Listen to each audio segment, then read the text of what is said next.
how did you get started in labor organizations? Did you start with UTLA? Yeah, actually, my background, I am not one of those whose parents were in the union, and I'm actually the first one in my family who is active in the union.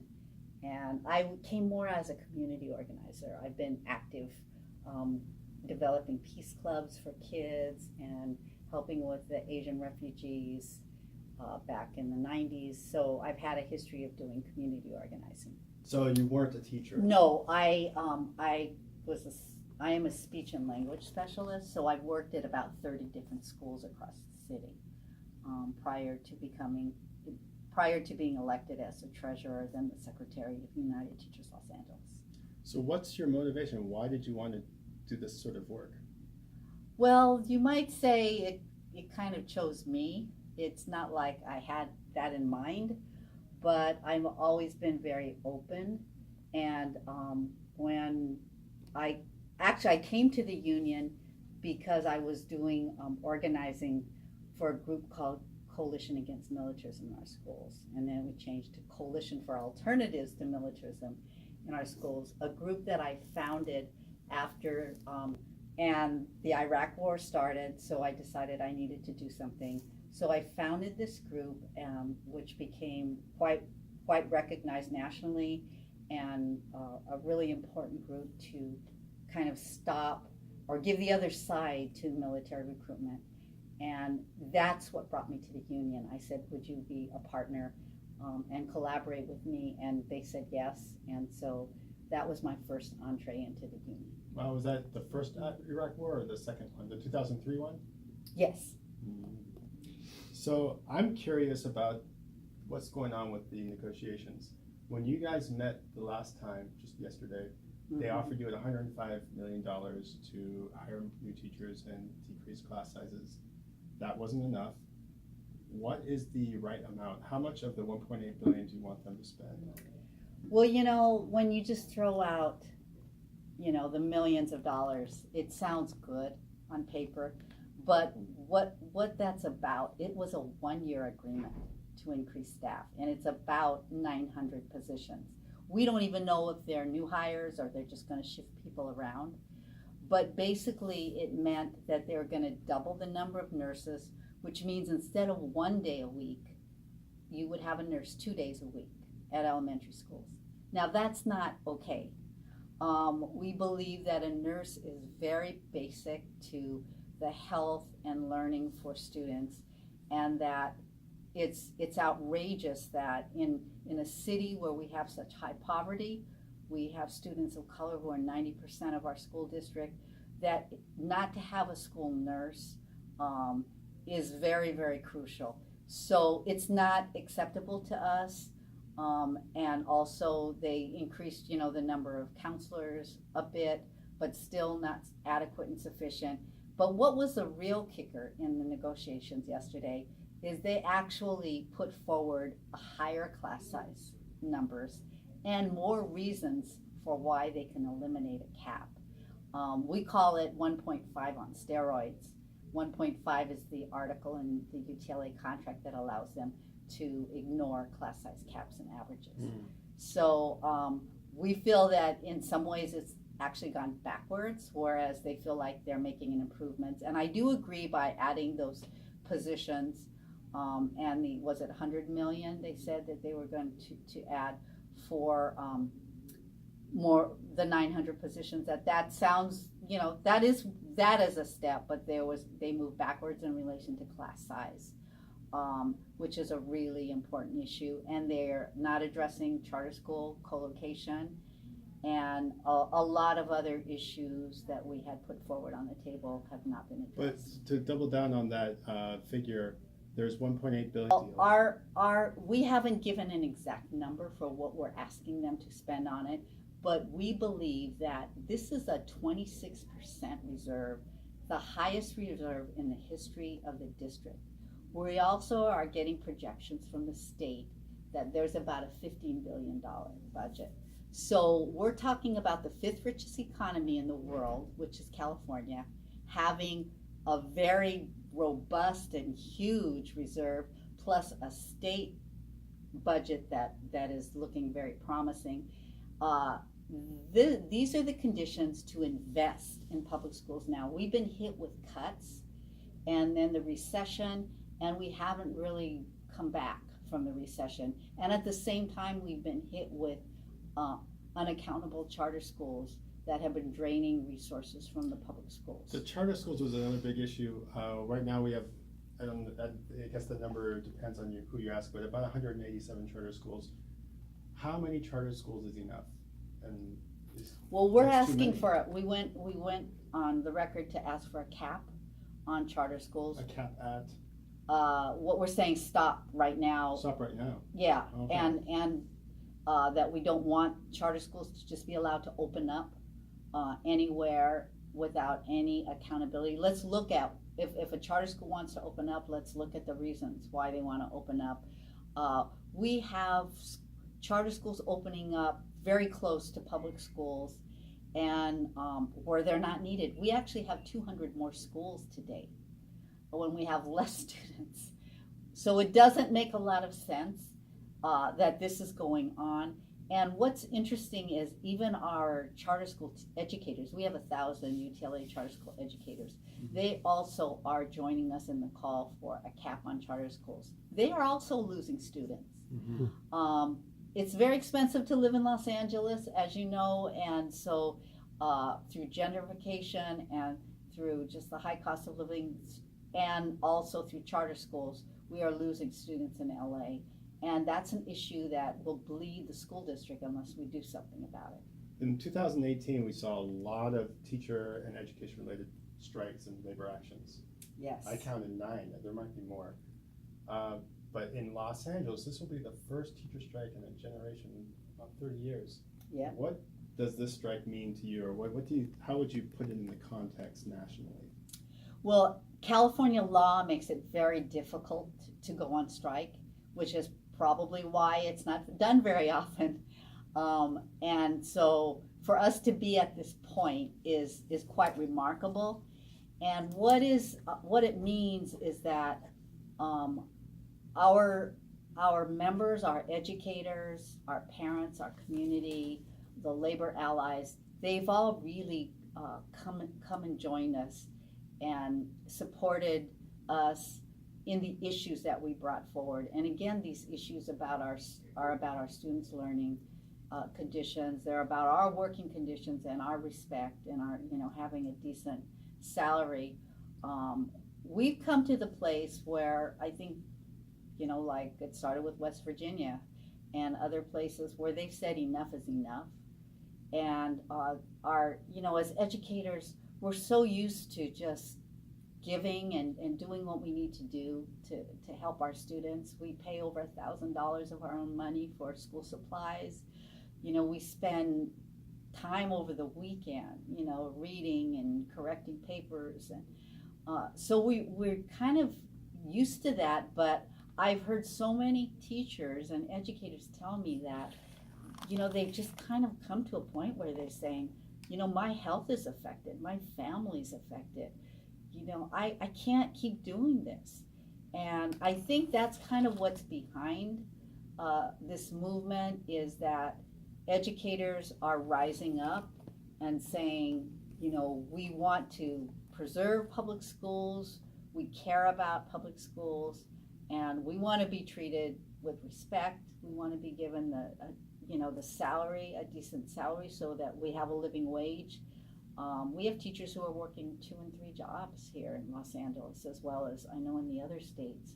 So we're part of this movement that is speaking out for public schools and willing to put our bodies on the line, willing to put ourselves on the line, because we know that education is a foundation of our society. It is so important that every single child, no matter what zip code, no matter what languages they speak, no matter what condition they're in, that they have a chance, to be successful.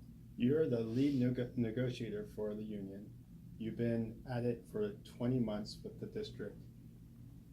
What is your assessment of the district? Like, who are these people? Where are they coming from? Well, our superintendent is a Wall Street banker, and he has had no educational experience, and he's coming up with a plan that is a portfolio district. That's a business model that has been done in other cities, such as New Orleans, such as New Jersey, Chicago, and so forth. So we see through what he wants to do. This is like a broke on purpose. There's no money. Okay, so then he already has a plan to reimagine LAUSD and have these 32 clusters. When you guys talked on Monday, were you talking with Austin Buchanan or across the table, or who do you talk with? We were in negotiations, and Austin Butner asked to be at that. He said he was going to be there, and he said that Alex Caputo Pro was going to be there without even asking him. So yes, he was across from us at the table. He just spoke a little bit at the beginning, saying that he wanted to start anew and we wanted to have trust. What was that like when you went? How can you draw a picture for me? Is it like a conference room in an office building? What's the Yes, it is. It's like we're in the square. So we took up 3/4 of the square. We had about 17 people yesterday. The district had 11 people.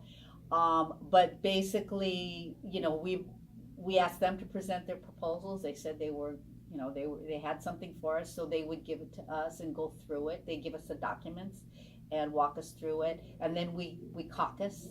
We can ask questions. Our whole core bargaining team was there. We have classroom educators from across the city there, and a special category member, and our lawyer, and our CTA. Who's the lead negotiator on their side? That was his intentions in terms of not funding our proposals. What was his reaction when you accused him of trying to break up the school district? He seems to he just kind of has a blank face, but he almost seemed to get smaller and smaller throughout the time. I don't think it was What style of negotiator comfortable. do you think he is? Well, he wasn't really negotiating. He was there, and he wasn't that. You guys win the court case today. Mhm. What's the ideal outcome for the union? If you guys win everything you want to win, what does that look like? Well, we know we have to compromise, so we know we're not going to win everything, but we have a lot of things on the table, and we want to have gains for different groups within UTLA. And for example, there has to be something on class size. I mean, that our parents really want that. That means a lot to parents as well as educators. It affects learning deeply. All the research supports that. So class size is important. We want a salary increase, but we also need staffing support. So like we've asked for a nurse every day, at the schools. I think there could be some compromise on what they can actually pay for. Plus, there's a shortage of nurses. We understand that. Is the healthcare demand a deal breaker? If they come back to you and say, "We'll give you everything, but new hires don't get the same healthcare benefits." Is that a deal breaker? Well, we have to talk about that. And again, we're going to be looking at things as a package. What is the total package? We know that's the first way that they start unraveling our healthcare, and healthcare is a priority issue for our members. So we would have to talk about that very seriously.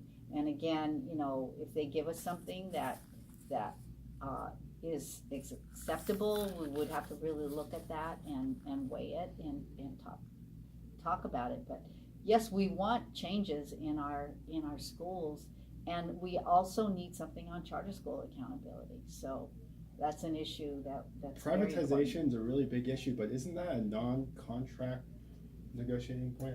We do have a It's charter political, school isn't it? cap, which is what we have raised, but it's outside the scope of bargaining.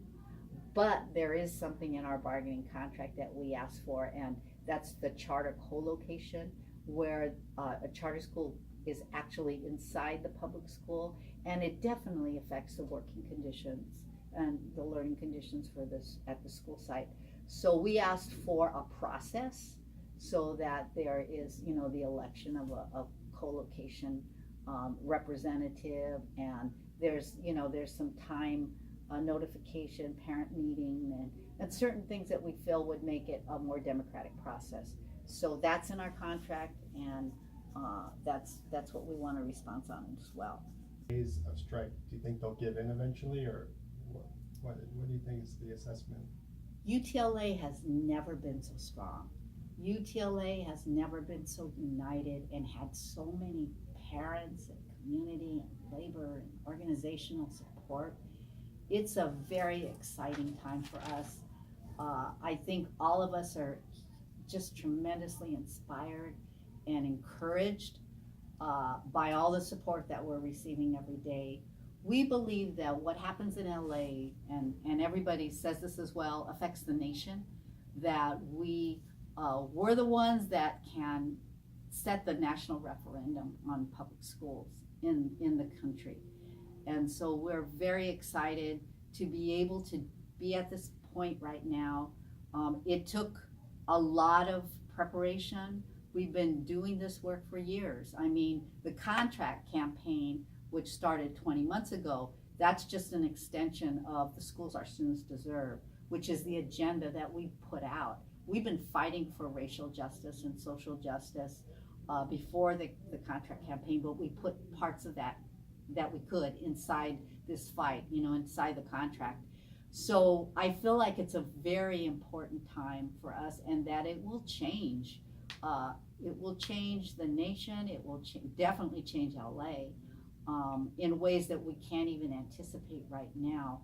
But there is a surge, I think, of union activity, and there's a surge of especially public educators across the nation and just the democratic involvement of ordinary people, right, in this particular time. So it's going to be a part of that whole movement, the people's movement, that is going to make changes in this country. And that's part of the reason strikes are so difficult, is because they really do produce change.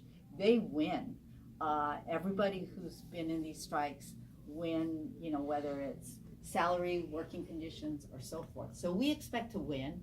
I can't say how long it'll be or how many things we'll win, but we do anticipate winning. I heard that on the first day, there's going to be a That's the plan if we can do the strike on Thursday. But if we have to start on Monday, then that first day will be at Beaudry. We'll be all going. Thursday will be Beaudry demonstration. No, if the strike starts on Thursday, it will be at Grand Park. It'll be downtown LA. Right. But if we're not able to start the strike until Monday, that first day will be all going to the Beaudry building. On Monday, you'll go to Beaudry. Okay. Right, so it depends on, it was deemed an illegal strike, so that's why we have to be flexible. Now, 2 times the mayor has offered to be a mediator, and 2 times the union said no, essentially. I mean, the second time there was no. Very good role, and we have been talking with him as he's been talking with Buettner as well, and people in the district. So we look forward to getting his support and his help as we move into a strike. Not as a mediator? Well, we already passed the mediation stage. We had a professional mediator. For us to come to agreement, we need to have proposals on the table that meet the needs of our students that we went over, class size, staffing, salary, and so forth. We're not going to settle on things that they're bringing right now or that don't address those critical issues. So it doesn't matter if it's the mayor or the governor or whoever, if the district isn't willing to invest in the public school system here, then it's not going to matter who else is. You don't think a high-profile elected? Well, again, Los Angeles is unique in that we're the second largest school district in the nation. We have 34,000 members, and by the way, we have 1,000 more today than before the Janus lawsuit. We have a strong labor community. We have a lot of Democratic leaders in the state. We're the 5th largest economy in the world. So we feel that what happens in LA does affect the nation. We also have the highest number of charter schools in the nation, right here in LA. So we are a microcosm of what's happening across the nation, and we believe that we will be a national referendum on what happens. When we fight back and are successful, that will mean a victory for everywhere else in this nation, and it will mean a strong stand for public schools. All right, very last question, Mauro. What expectations do you have? Well, like we go in every meeting, we are just open to whatever they want to give us. We're hoping for a good proposal. So that's how we always start the meeting. But I can tell you, after 20 months of negotiations, I've been disappointed every single session because we have not heard a proposal that addresses the demands that we put forward. Any other last question? Do you think of something? I think that's fine. Yeah? Thank you. Okay. Thank you. How many minutes was that? About 20 minutes, actually. Okay. Oh, okay. That was good. I mean, Yeah, it was you were great. able to get into it a little deeper than most of the time when people ask questions. Oh, It's like okay. you could barely answer and then it's on to the next Yeah. Yeah. Could you just do a quick handshake across the table just for Yes. B-roll? Okay. Great.